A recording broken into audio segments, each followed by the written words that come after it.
सोचिए एक गुड़िया जो न चल सकती है ना बोल सकती है, फिर भी उसे कांच के पिंजरे में बंद रखा गया है और उस पिंजरे पर लिखा है डू नॉट टच। सवाल यह नहीं है कि वो डरावनी क्यों है, सवाल यह है कि उसे आज भी क्यों बंद रखा गया है।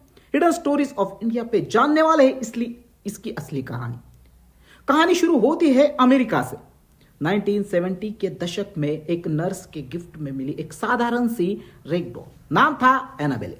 लाल सफेद कपड़े, भोला सा चेहरा, लेकिन इसी मासूम गुड़िया से शुरू होने वाली थी दुनिया की सबसे डरावने वाली रियल मिस्ट्री।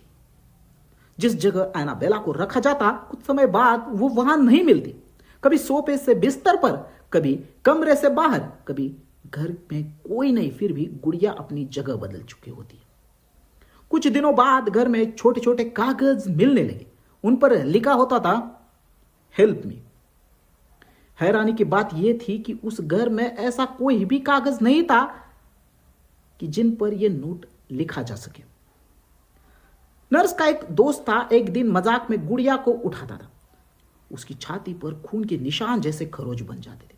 डॉक्टर कोई कारण नहीं बता पाते थे। अब बात सिर्फ डर की नहीं, जिंदगी के खतरे की बन चुकी थी। लोगों ने बुलाया ईडी और लोरेन वॉरन को।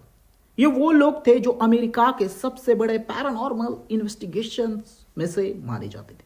उन्होंने गुड़िया को देखते ही कहा, इसमें आत्मा नहीं है, इसमें कुछ और है। कहा जाता है कि उस जगह कभी एक छोटी बच्ची की दुखद मौत हुई थी। उसकी आत्मा अपनी मासूमियत में गुड़िया में रहने के संकेत देने लगी। नर्स ने शुरुआत में सिर्फ इसे एक अजीब हरकतें या खेल खिलौने का असर समझा और मासूम समझकर गुड़िया को अपने पास रखा। लेकिन वही मासूम निर्णय बाद में सबसे बड़ा खतरनाक मोड़ बन गया। क्यों? क्योंकि बच्ची की आत्मा ने गुड़िया के माध्यम से अपनी उपस्थिति जताना शुरू कर दी और जो दिखा वो केवल खिलौने की हरकत नहीं थी। वॉरेन का दावा था यह कोई बच्ची की आत्मा नहीं थी, यह कोई नकारात्मक शक्ति थी जो बच्ची को रूप लेकर इंसानों को धोखा दे रही थी।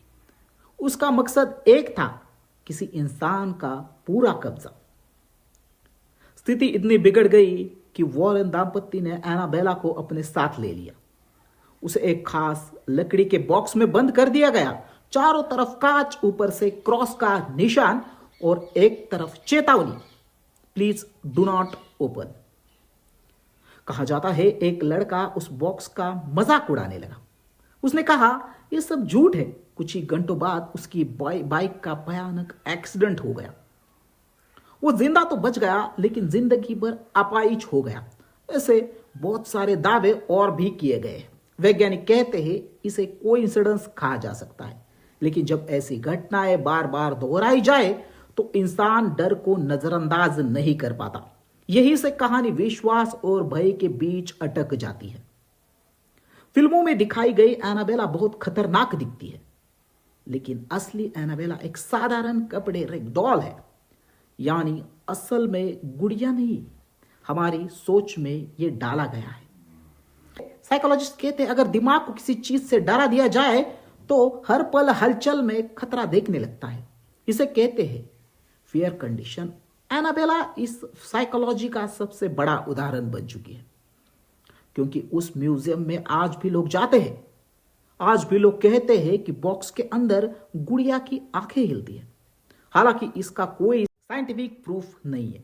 हर साल नई नई फेक वीडियोस आती है, एनाबेला चली, एनाबेला ने किसी को मार दिया, लेकिन इन सब का कोई भी ऑफिशियल कंफर्मेशन नहीं होता। बस डर फैल जाता है।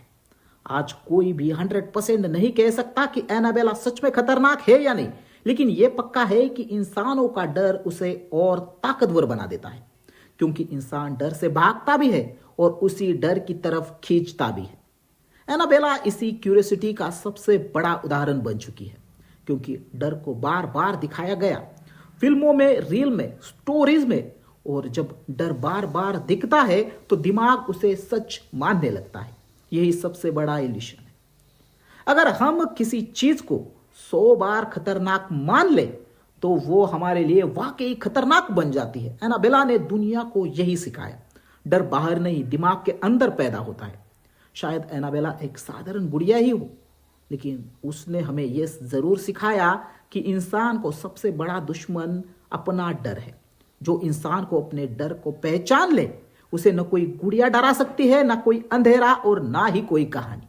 तो दोस्तों ये था हिडन स्टोरीज ऑफ इंडिया का आज का वीडियो कैसा लगा कमेंट करके जरूर बताएं। वीडियो पसंद आया हो तो वीडियो को लाइक करें, कमेंट करें और नए हो तो चैनल को जरूर सब्सक्राइब करें। तो दोस्तों मिलते हैं ऐसे ही और नए टॉपिक के साथ, तब तक के लिए जय हिंद, जय भारत।